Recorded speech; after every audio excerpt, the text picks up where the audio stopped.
Fala pessoal, sejam muito bem-vindos aqui ao nosso canal Que Concursos no YouTube. É isso mesmo, o canal onde você estuda todos os dias. Temos aulas de segunda a segunda. Basta escolher o concurso no qual você está focado e acompanhar as nossas redes sociais com as nossas agendas de lives semanais, beleza? Semanais não, diárias. Temos lives diariamente, vários horários do seu dia para você poder adequar aí a sua agenda e não perder nenhuma aula, estudar com os melhores professores e o melhor conteúdo. Beleza? Você está estudando para qual concurso? Eu sou a professora Ariadne e hoje eu vou falar um pouquinho sobre direito do trabalho com vocês. Se vocês não me conhecem, vai lá na rede social e já me adiciona @ariadne_dz. Vou até deixar o meu contato aqui com vocês, está aparecendo aqui na tela, Ariadne_dz. E o tema hoje, como vocês estão vendo aí, é direito individual do trabalho. Vamos falar um pouquinho sobre relação de trabalho e relação de emprego. Você sabe qual é a diferença entre os dois? Nós vamos ver isso já já. Pessoal, hoje o curso aqui, o tema é voltado para o concurso do TRT de Santa Catarina, que está com o edital aberto, concurso quente, hein, gente? Concurso quente, salários podendo chegar aí até R$ 15.000, de 8 a 15 mil reais. Vai se inscrever? Vai prestar esse concurso? Vamos com a gente então? Pessoal, para a gente começar, quero que vocês acompanhem comigo no slide. Vamos lá. Eu vou fazer uma introdução do tema, beleza? E hoje o nosso tema, então, é relação de trabalho e relação de emprego. Tá bom, pessoal? Galera, olha só. A relação jurídica, então, deixa eu voltar para mim. A relação jurídica, então, é a base do direito, como vocês sabem, né? Envolve os sujeitos, o objeto e o acordo legal entre as partes. É o ponto central em torno do qual são construídos todos os princípios, regras e instituições que caracterizam o sistema jurídico. Cada ramo especializado do direito tem sua própria relação jurídica específica, que justifica a criação de características teóricas e normativas distintas. No ramo justrabalhista, né, essa relação ela é centrada na relação de trabalho, mais especificamente na relação de emprego. Então, a relação de trabalho é um termo amplo que se refere a todas as formas de trabalho humano, incluindo emprego, trabalho autônomo, trabalho eventual, trabalho avulso, entre outros tipos de trabalho. Hoje em dia, pessoal, a gente vê cada vez mais novas formas de contratação, que não só de relação empregatícia, né? Trabalho, ele se refere à atividade realizada por seres humanos para atingir um resultado útil, beleza? E a relação de emprego é uma modalidade específica de relação de trabalho e a mais relevante economicamente nos últimos 200 anos, desde o início do sistema capitalista, tá? Então a gente pode dizer que a relação de trabalho seria o gênero que abarca aí a espécie que é a relação de emprego, tá? A relação de emprego, então, é uma espécie da relação de trabalho. Como ela é a modalidade mais relevante economicamente, né, dos últimos tempos aí, acabou levando ao desenvolvimento do direito do trabalho, cheio das suas regrinhas e seus princípios próprios. Foi por conta disso que apareceu todo esse sistema protetivo aí, sistemas de princípios e regras específicos da área trabalhista, tá? Então, por causa dessa importância da relação de emprego, a expressão relação de trabalho é muito frequentemente utilizada para se referir especificamente à relação de emprego. Apesar dessas críticas técnicas que a gente faz, né, essa prática já está muito consolidada e é muito comum no campo jurídico, você confundir trabalho com emprego, tá bom? Beleza, gente? Então, a gente tem aí as diferentes formas de prestação de trabalho. Existem diversas maneiras de uma pessoa prestar trabalho para outra.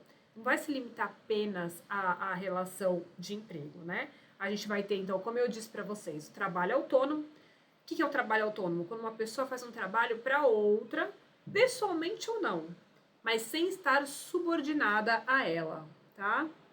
Beleza? Vamos no slide comigo para vocês acompanharem. Olha lá. Então, a gente tem aí a relação de trabalho autônomo, né? Aliás, a relação de trabalho que abrange qualquer relação de prestação de serviços. Por exemplo, eu coloquei no slide para vocês, prestador de serviços autônomos, tá vendo aí? Beleza? Então, a gente tem um trabalho autônomo que é justamente quando a gente tem a pessoa que presta o serviço de forma pessoal ou não. Por que ou não? Porque ela pode prestar através de uma outra pessoa. Por quê? Porque falta nessa relação de trabalho autônomo a subordinação, que é um requisito super importante da relação empregatícia, tá? Tá vendo que eu coloquei aí? Abrange qualquer relação de serviço e prestação de serviço autônomo. Então, nos serviços autônomos, falta o requisito da subordinação, tá? A gente tem também, pessoal, trabalho eventual, né? O trabalho eventual, por exemplo, é um trabalho pessoal e subordinado, mas ele é feito esporadicamente, de forma não contínua. E a gente tem outras formas aí de trabalho também, né? Outras modalidades de prestação de trabalho, mas nenhuma que se enquadre na relação de emprego. Deu para entender? Pessoal, a gente tem a relação de emprego, né? Que é uma forma de trabalho livre, trabalho subordinado e trabalho contínuo. É essencialmente uma criação da sociedade industrial contemporânea. Ela se tornou a relação de trabalho mais relevante e frequente na sociedade. Por quê, pessoal? Porque antigamente predominava, no passado, né, predominava o trabalho não livre, um trabalho escravo, um trabalho servil, né? E havia pouco espaço para a contratação de trabalho livre e subordinado, tá? Se vocês lembrarem, o direito romano oferecia apenas contratos que não se assemelhavam exatamente à relação de emprego. Como exemplo, a gente tinha a locatio operis e a locatio operarum, tá bom? A relação de emprego ela surgiu de uma forma mais intensa na Idade Média, quando o trabalho livre se tornou mais relevante e mais crescente. Com o desenvolvimento da sociedade industrial urbana, a relação de emprego ela se tornou a forma dominante de relação de trabalho. A pesquisa sobre a caracterização da relação de emprego é uma investigação moderna, porque ela está ligada ao contexto complexo da sociedade capitalista ocidental atual, tá? E aí, como é que a gente faz então para caracterizar a relação de emprego? Como que a gente faz para caracterizar a relação de emprego? Vamos dar uma olhada? Olha só. Para a gente caracterizar a relação de emprego, a gente tem na doutrina 5 elementos, tá? E esses elementos, para eles serem caracterizados, vai envolver aí análise de diversos elementos sociais e jurídicos. Para a gente compreender esse fenômeno sócio-jurídico, que é o direito do trabalho e a relação de emprego, é necessário considerar esses 5 critérios essenciais, tá bom? O primeiro deles é a prestação do trabalho por pessoa física e que presta serviço a um tomador de serviço. A relação de emprego ela ocorre quando uma pessoa realiza um trabalho para uma outra pessoa ou uma empresa, certo? Pessoa física não pode ser uma pessoa jurídica.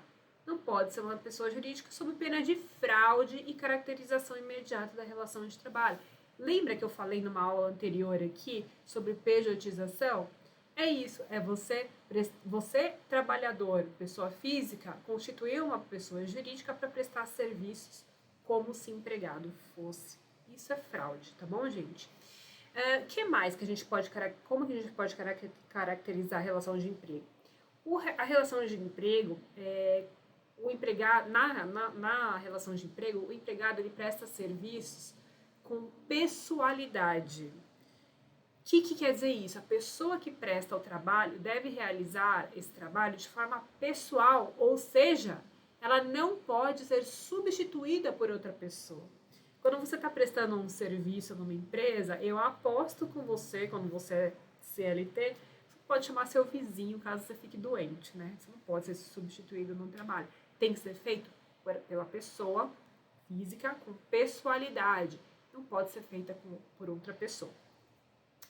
E a gente tem o requisito também da não eventualidade. A prestação de trabalho ela não pode ser esporádica ou ocasional. Ela deve ocorrer de forma contínua e regular. Você não pode ir só de vez em quando prestar serviços. Não vai descaracterizar a relação de emprego. É uma coisa contínua, ainda que você vá 2 vezes na semana, porém toda semana, 3 vezes na semana, porém toda semana, ou mesmo somente aos finais de semana, porém todos os finais de semana. Repare que tem uma continuidade, né? Tem uma habitualidade na prestação de serviços, né? Por último, porém, por penúltimo, né? A gente tem o requisito, se não o mais importante caracterizador da relação de emprego, que é a subordinação. Subordinação ao tomador de serviço. Nada mais é, pessoal, que o recebimento de ordens do empregador, né? O trabalhador ele deve estar subordinado ao empregador, seguindo aí as suas instruções, as suas diretrizes, tá? E agora sim, por último, nós temos os requisitos da onerosidade. Onerosidade, que é a prestação de trabalho com remuneração. O trabalho deve ser realizado em troca de uma compensação financeira ou benefícios aí acordados entre as partes, tá bom? Ou não, e benefícios, né? Esses 5 elementos, pessoal, eles são essenciais para que uma relação seja caracterizada como de emprego no contexto sociojurídico. A presença de todos esses critérios vai definir a relação empregatícia e vai também implicar em obrigações e direitos específicos para ambas as partes envolvidas. Beleza, gente? Vamos acompanhar comigo na tela, então, para isso ficar muito bem sedimentado na sua cabecinha. Vamos lá? Então, quais são os elementos para a gente caracterizar aí a relação de emprego? O primeiro deles, então, é o trabalho por pessoa física. Vamos escrever aqui, então. Pessoa física.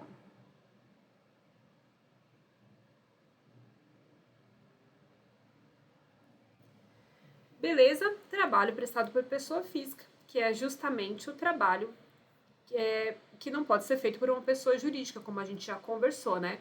O direito do trabalho, gente, se aplica apenas à prestação de serviços realizada por uma pessoa física, portanto, não por uma pessoa jurídica. O trabalhador deve ser sempre uma pessoa natural, tá bom? Qual é o segundo requisito, então? O segundo requisito que nós falamos é o da pessoalidade.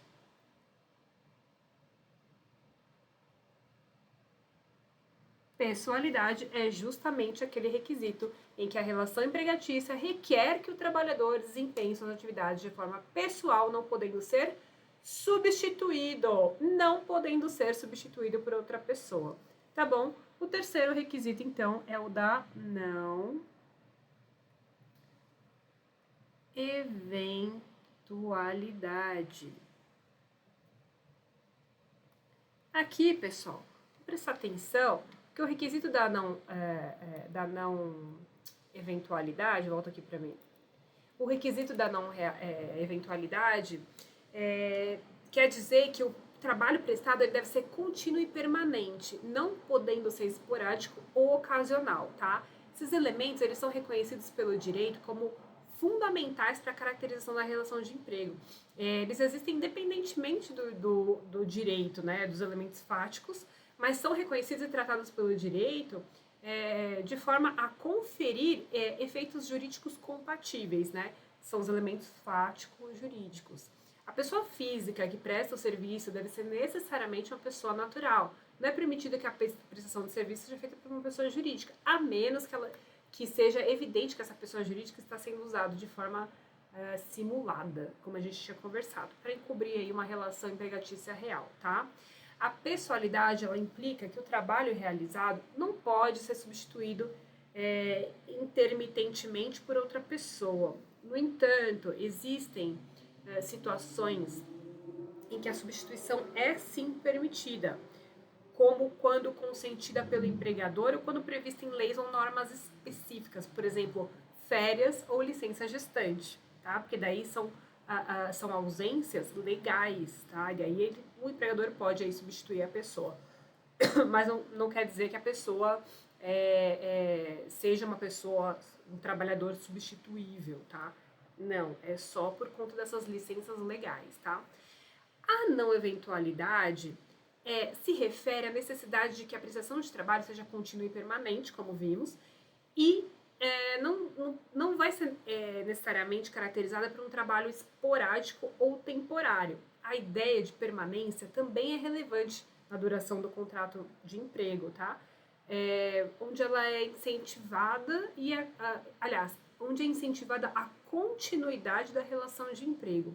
É importante, porém, notar, pessoal, que a definição desses elementos pode ser controversa e varia dependendo do caso concreto. Por isso, é essencial uma análise combinada das teorias jurídicas existentes e a avaliação das circunstâncias específicas para determinar se uma relação se enquadra ou não como de emprego. Por que eu estou falando isso?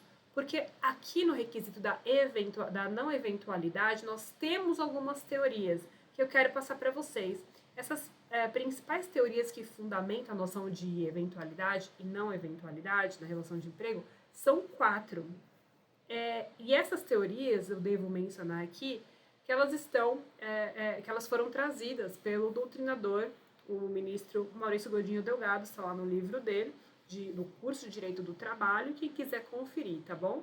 Então, ele coloca lá no livro 4 teorias, que é a teoria da descontinuidade, a teoria do evento, a teoria dos fins do empreendimento e a teoria da fixação jurídica. Veremos cada uma delas rapidamente, tá bom? Só para a gente ter uma noção. E se caso você precisar fundamentar, de repente, uma prova dissertativa, você vai ter esses elementos aí para fazer isso. Tá bom? Vamos para o slide. Então, a gente vai acompanhando junto. Vamos lá? Então, olha, a gente está falando, só para situar vocês, da não eventualidade, tá? E a gente tem, então, as teorias, beleza? Vamos lá anotar aqui, ó, as teorias. Me perdoem a letrinha, tá bom? Mas vai dar certo. Vamos lá. A primeira teoria é a teoria da descontinuidade.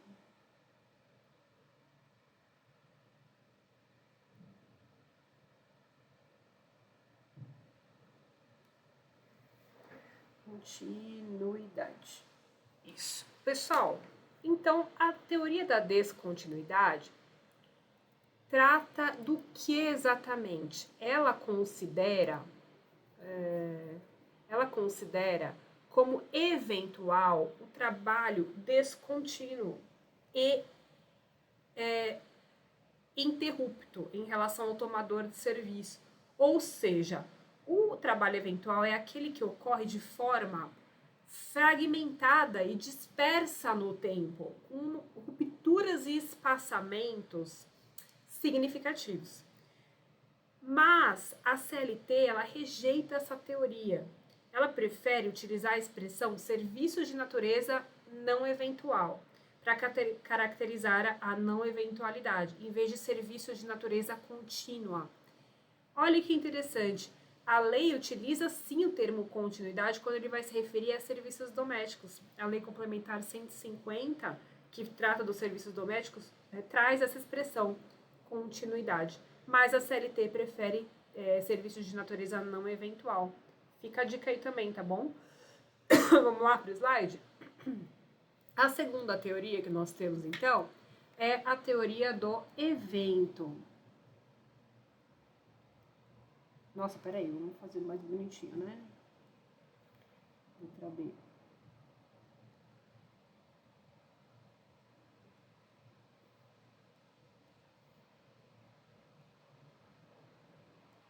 Teoria do evento. Pessoal, a professora tá com a garganta ruim hoje, vocês me perdoem, viu? A teoria do evento define como eventual trabalho contratado em razão de um fato específico, um acontecimento, um evento limitado à sua duração, tá? O trabalho eventual, ele estaria vinculado ao evento esporádico ocorrido e não se prolongaria por um período mais extenso. Por exemplo, o trabalhador que vai trabalhar numa feira de cosméticos é um evento temporário, às vezes dura uma semana, tá? Essa é a teoria do evento, define como eventual o trabalho contratado em razão de um evento específico, de curta duração, normalmente, tá bom? Beleza? Tranquilíssimo até aqui. Olha lá, a terceira teoria, então, que nós temos é a do Letra C, fins. Opa.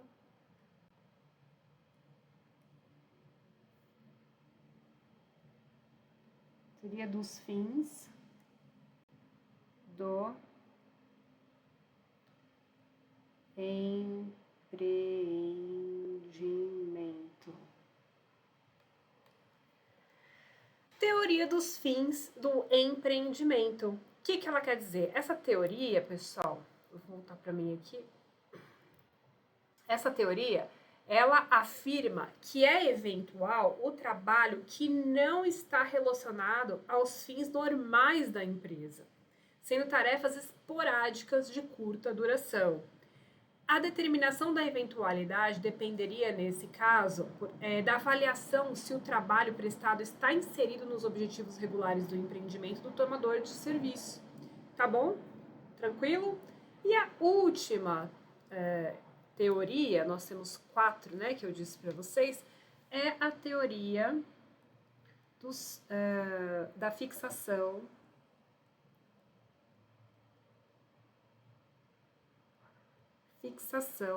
jurídica.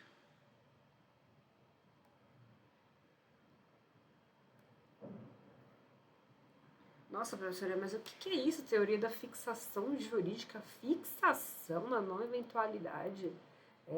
A teoria da fixação jurídica ao tomador de serviço considera como eventual o trabalhador que não se vincula a uma única fonte de trabalho, não estabelecendo uma relação permanente com o empregador. O trabalhador eventual ele não é fixo, ao contrário do empregado, que se estabelece de forma contínua em uma empresa, ainda que ele tenha mais de um emprego. Porque quem é empregado de verdade pode ter mais que um emprego. E ele se fixa nos dois de forma contínua, não eventual. Diferente aqui desse caso da teoria da fixação jurídica. Então, pessoal, a partir das teorias que eu mencionei e da combinação desses elementos, vai ser possível a gente formular uma caracterização do trabalho eventual. Trabalho eventual, então, a gente pode formular o seguinte, que a prestação de trabalho é descontínua, ou seja, não há permanência em uma organização com ânimo definitivo. O trabalhador ele não se fixa juridicamente a uma única fonte de trabalho, podendo prestar serviços a diversos tomadores. O trabalho é de curta duração, normalmente. O trabalho está relacionado a eventos, tarefas ou acontecimentos específicos, que não fazem parte da rotina normal do empreendimento do tomador. O trabalho eventual não se enquadra nos fins normais da empresa. Beleza? E vale destacar que a eventualidade para fins da CLT não deve ser confundida com intermitência. A intermitência ela é rejeitada pela CLT como critério para caracterizar a não eventualidade, beleza? Porque o trabalho intermitente, gente, o trabalhador no trabalho intermitente é CLT do mesmo jeito, tá? Embora ele alterne aí períodos de atividade com períodos de inatividade. Não confundir isso, por favor. A gente vai fazer uma aula só sobre trabalho intermitente, tá bom? Mas caso a atuação do trabalhador se insira na dinâmica normal da empresa, mesmo que excepcionalmente ampliada, a hipótese normativa aplicável vai tender a ser a dos contratos a termo ou até mesmo do trabalho temporário, mas não a do trabalhador eventual, tá bom? Além disso, é importante frisar que a figura eventual do trabalhador eventual não se confunde com a do trabalhador sazonal ou trabalhador adventício. Que? Trabalhador adventício? Mas o que é isso? O trabalho sazonal ou adventício é aquele que alterna, ele é alternado ou intermitente também, mas ele é habitualmente indispensável para a empresa, tá? Por exemplo, aqueles trabalhos que você faz no campo de colheita, né? Então tem uma determinada época da colheita ou do plantio, ele é sazonal, tá bom? Apesar deles, de ambos, né, realizarem trabalho descontínuo, o trabalhador sazonal ou adventício tem uma atividade mais prolongada e organicamente integrada à dinâmica do empreendimento do tomador de serviços, beleza? Certo até aqui? Então, vamos continuar. Vamos lá para o slide. O outro requisito que nós temos aqui também é a da onerosidade, que nós falamos já. Onerosidade. O que é isso? A relação de emprego, então, é essencialmente de cunho econômico, sendo que o contrato de trabalho é bilateral, né? Sinalagmático e oneroso, tá bom? Isso implica que para a disponibilização da força de trabalho pelo empregado tem que haver uma contrapartida econômica pelo empregador, mas é claro, né? Senão seria um trabalho escravo. E essa contrapartida é materializada aí no conjunto salarial. A onerosidade, como um elemento fático jurídico da relação de emprego, não pode ser analisada apenas sob a perspectiva do trabalho realizado ou do tomador de serviço, pois nesse caso a gente estaria sempre presente, ela estaria sempre presente em qualquer prestação de serviço. Em vez disso, a onerosidade ela tem que ser examinada sob uma perspectiva do prestador de serviços, ou seja, se o trabalhador pretende receber uma contraprestação econômica em razão do trabalho ofertado, tá? No plano objetivo, essa onerosidade se manifesta pelo pagamento, né? Pagamento pelo empregador de parcelas que remunerem o empregado em função do contrato de emprego. O complexo salarial é constituído por diversas verbas, e a CLT menciona o salário como expressão do elemento oneroso, tá? Já no plano subjetivo, a onerosidade ela é evidenciada pela intenção contraprestativa do prestador de serviços ao oferecer o seu trabalho. Intenção contraprestativa. Ele quer receber um salário, mais do que querer, ele precisa receber um salário, né? Nesse sentido, é importante a gente analisar se o prestador pretende estabelecer um vínculo empregatício com o intuito de oferir ganho econômico proveniente das normas trabalhistas, que ele pode prestar um trabalho voluntário também, que não recebe salário, tá bom, pessoal? Isso tudo tem que ser analisado aqui no plano subjetivo.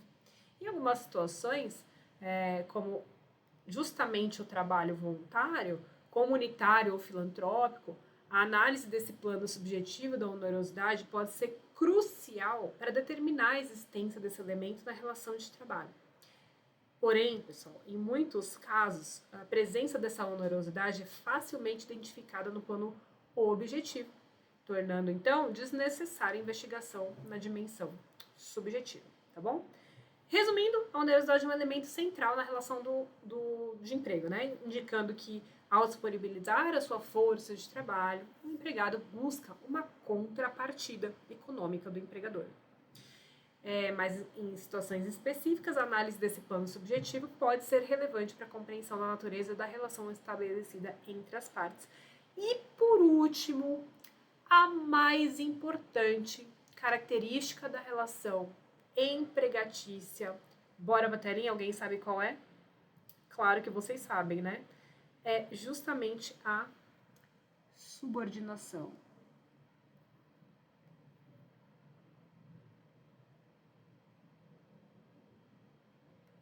Subordinação. E sobre a subordinação temos muita coisa para falar.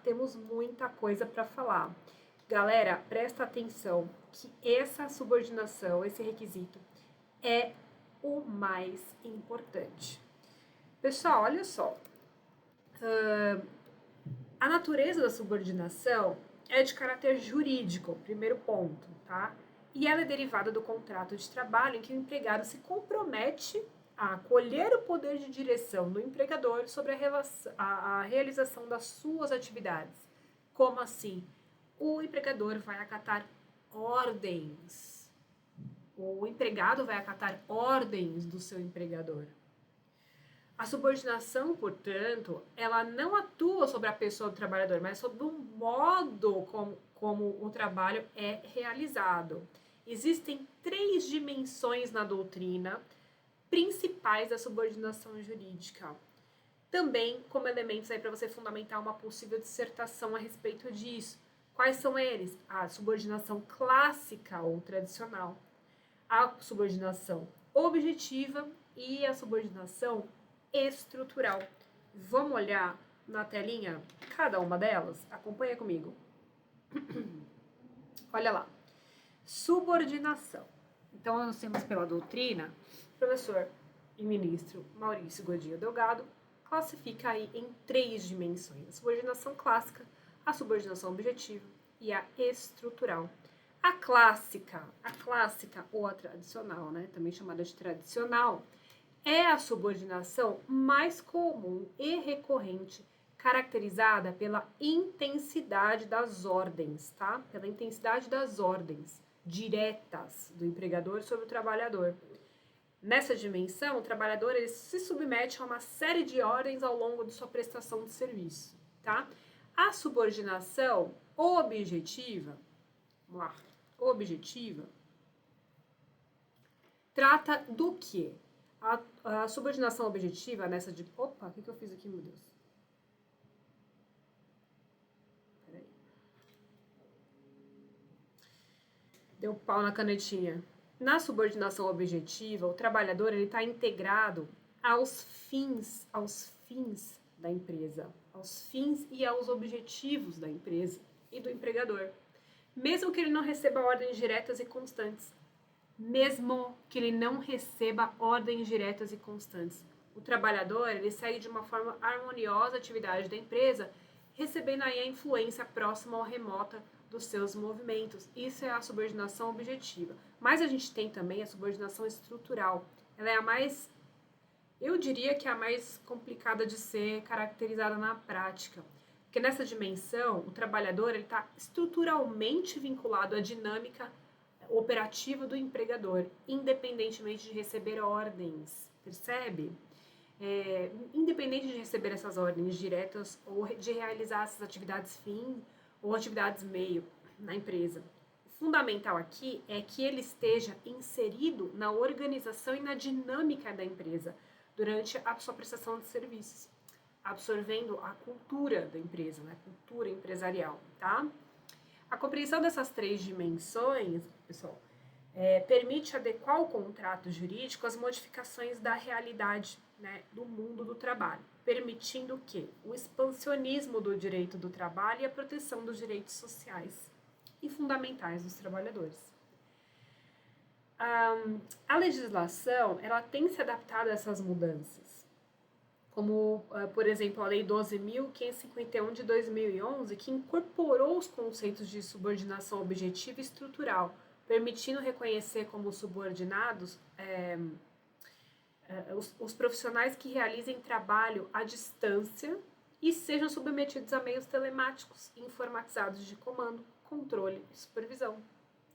Essa adaptabilidade do direito do trabalho mostra sua capacidade de enfrentar desafios da sociedade e economia contemporâneas.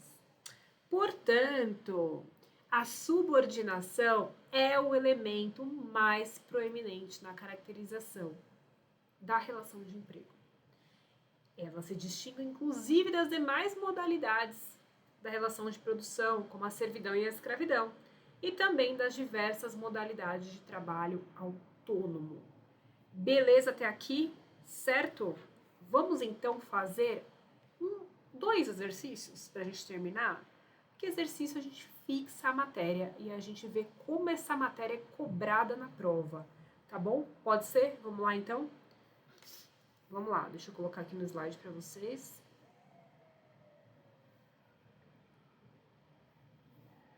Olha lá, uma questão recentíssima da Banca CESP. Apesar, pessoal, deixa eu só fazer uma observação aqui. A banca do TRT de Santa Catarina é a banca FCC, tá bom? Porém, eu peguei essa questão da CESP que tá meio que a cara da FCC. A FCC normalmente ela costuma dar uma situação, um problema e dividir em 5 alternativas, tá bom? Para você falar qual é a correta ou qual é a incorreta, tá bom? Então eu peguei essa daqui porque a CESP, como ela costuma ser mais difícil, é melhor pra gente treinar, tá? Dizem as más línguas que a CESP é a mais difícil. Vamos lá? Então vamos lá, olha lá. Super recente, 2023. No que tange aos tipos de relação de trabalho, assinale a opção correta. Dá uma olhada nas alternativas.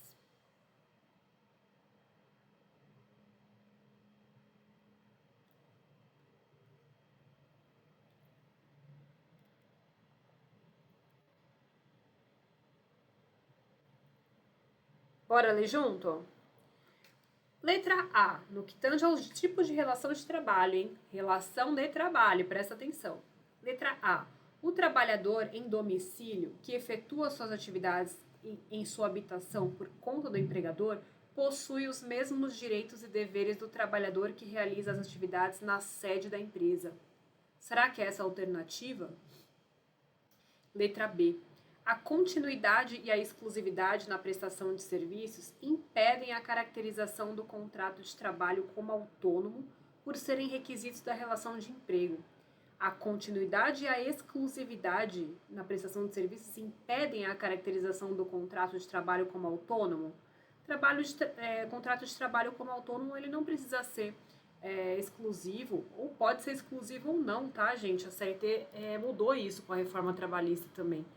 A exclusividade, primeiro de tudo, não é um requisito do contrato de trabalho, né?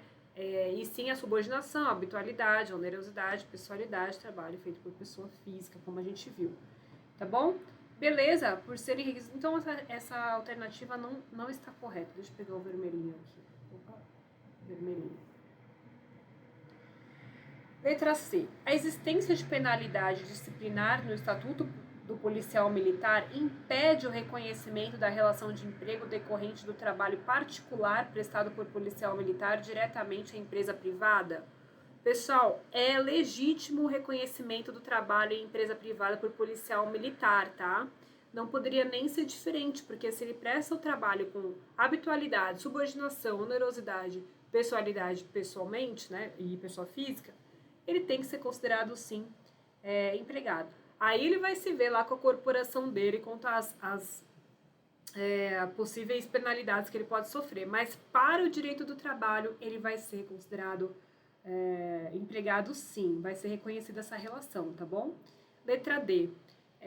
O trabalho temporário pode ser realizado mediante contrato escrito celebrado entre o trabalhador e a tomadora de serviços, desde que para atender necessidade de substituição transitória de pessoal permanente ou demanda complementar de serviços. Pessoal, o contrato de trabalho temporário jamais pode ser celebrado entre trabalhador e tomadora de serviço. É necessário a presença da empresa de trabalho temporário, tá bom? Letra E. É vedada a utilização da modalidade de contrato de trabalho temporário para atividade fim da contratante. É ou não é vedado? Não é vedado, né? É possível a contratação de trabalho temporário para atividade fim também, tá bom? Então, a nossa alternativa aqui é realmente a letra A. O trabalhador em domicílio, que efetua as atividades em sua habitação por conta do empregador, possui os mesmos direitos e deveres do trabalhador que realiza as atividades na sede da empresa, como a gente viu na aula. Beleza? Vamos para a próxima?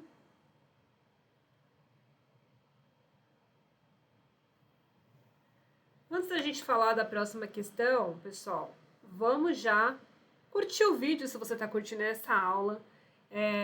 Compartilhe esse vídeo com o seu amiguinho também. Se tiver alguma dúvida, deixa nos comentários. E se não quiser deixar nos comentários, vai me procurar na rede social, tá bom? Pra gente trocar uma ideia sobre o concurso também, tranquilamente, mas curte esse vídeo aqui antes de continuar, beleza? Posso contar com você? Claro que sim. Vamos para a próxima questão, então. Vamos lá. 2022 também super recente.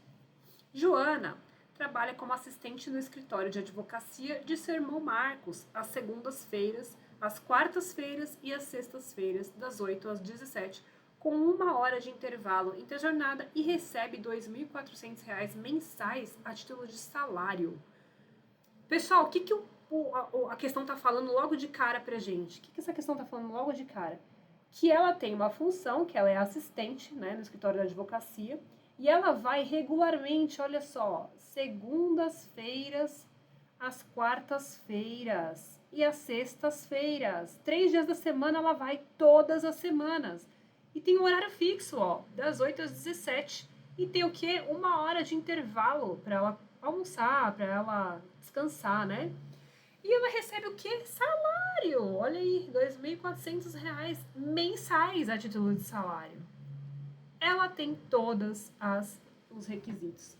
O Marcos confia muito nela, na sua irmã, e se sente seguro ao tê-la trabalhando em seu escritório, pois ele tem receio de contratar outras pessoas para o trabalho, tendo em vista que a atividade exige o manuseio de documentos confidenciais de seus clientes, Olha lá, tá vendo que o Marcos, ele não confia em outras pessoas, mas só na irmã, por quê? Porque o trabalho dela exige o manuseio de documentos confidenciais de seus clientes. Ou seja, ele quer que o trabalho seja realizado pela Joana e apenas pela Joana. É o nosso requisito aqui da pessoalidade e da pessoa física também, né? Então, de acordo com as normas legais sobre as relações de emprego, nessa situação hipotética, letra A, configura-se uma relação de emprego, uma vez que se verifica nessa relação o elemento da parasubordinação. Letra B, não se configura uma relação de emprego, pois como Joana trabalha apenas 3 vezes por semana, essa relação carece do requisito de habitualidade. Letra C. Configura-se uma prestação de serviços regulada pelo direito civil, já que a jornada semanal de Joana é inferior a 44 horas semanais. Configura-se uma relação de emprego, uma vez que estão presentes todos os elementos e todos os requisitos exigidos pela legislação trabalhista. E letra E. Não se configura uma relação de emprego, já que não está presente o elemento da pessoalidade. Caramba, gente, e aí? Qual que é? Letra A, letra B, letra C ou letra D ou letra E? Vamos por um. Pessoal, para subordinação. Vamos lá. O que é essa palavra aqui, ó? Para subordinação. Tem muitos autores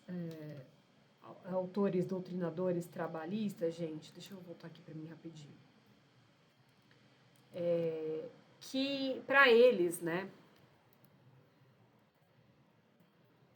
Para esses autores, a parasubordinação ela representa uma zona gris, né? Zona cinzenta, né? Entre a subordinação e a autonomia. Esse termo ele é aplicado pela doutrina e pela jurisprudência por conta da dificuldade em se caracterizar com certeza como sendo um contrato de trabalho subordinado ou de trabalho autônomo, uma vez que o requisito da subordinação não se encontra claro e visível, beleza? Então, para a subordinação, ela é um instituto que tem origem no direito italiano e surgiu aí por conta da dificuldade de enquadrar as relações de trabalho como motoristas, né, do Uber, por exemplo. Ou seja, aquelas que transitam entre o conceito de subordinação clássica e o trabalho autônomo. Fica nessa zona cinzenta, tá bom? Isso é para subordinação, portanto, ela não é um requisito da relação de trabalho, tá? Para ser relação de emprego, melhor dizendo, não de trabalho, tem que ser subordinado, trabalho subordinado, tá bom? Beleza? Joia, vamos voltar. Então, a letra A não pode ser, né? Tá falando que configura-se uma relação de emprego, uma vez que se verifica nessa relação um elemento para subordinação. Não é para subordinação, é subordinação direta. Ela é empregada do irmão dela. É uma relação de trabalho de emprego normal, tá bom? Não se configura uma relação de emprego, pois como Joana trabalha apenas 3 vezes por semana, essa relação carece do requisito de habitualidade. Precisa, né? Não precisa. Precisa sim, tá? Precisa sim. Apesar de ela trabalhar só 3 vezes por semana, ela tem uma habitualidade aqui, tá? Ela tem uma habitualidade aqui. O fato dela não ir todo dia não descaracteriza, não, a relação de emprego, né? E o requisito da não eventualidade, beleza? Então também não pode ser a letra B. Configura-se uma prestação de serviços regulada pelo direito civil, já que a jornada semanal de Joana é inferior a 44 horas semanais. E por acaso a jornada não pode ser inferior a 44 horas semanais para ser uma relação de emprego? Claro que pode, porque a jornada de 44 horas semanais é a máxima, não tem uma jornada mínima, tá bom? Ela pode ser pactuada de forma inferior a 44 horas semanais. Letra D. Configura-se uma relação de emprego, uma vez que estão presentes todos os elementos e todos os requisitos exigidos pela legislação trabalhista. É claro que é a letra D, né? Por que não é a letra E? Não se configura uma relação de emprego, já que não está presente o elemento da pessoalidade. Olha o que ele fala lá, a Joana trabalha como assistente e o Marcos, que é o irmão dela, não confia em outra pessoa. Isso aqui é justamente o requisito da pessoalidade, gente, tá? Então não pode ser a letra E. É somente a letra D, a nossa letra correta. Beleza, gente? Alguma dúvida até aqui? Já sabem que se tiver alguma dúvida, é só me procurar nas redes sociais, ou deixar aqui nos comentários, já curtir esse vídeo e estudar muito, porque a gente quer ver vocês aprovados nessa prova. Não importa, gente, tem que treinar questões. Treinem questões, entrem no site do QConcursos, façam as questões que tem lá, filtrem por banca também. A banca de vocês desse concurso do TRT de Santa Catarina é a FCC, então vai lá e filtra por nível e por banca. E comecem do básico e vão até o avançado, tá bom? Qualquer dúvida, eu fico à disposição de vocês. Eu espero que vocês tenham uma ótima semana aí e ótimos estudos. Até o próximo. Tchau, tchau.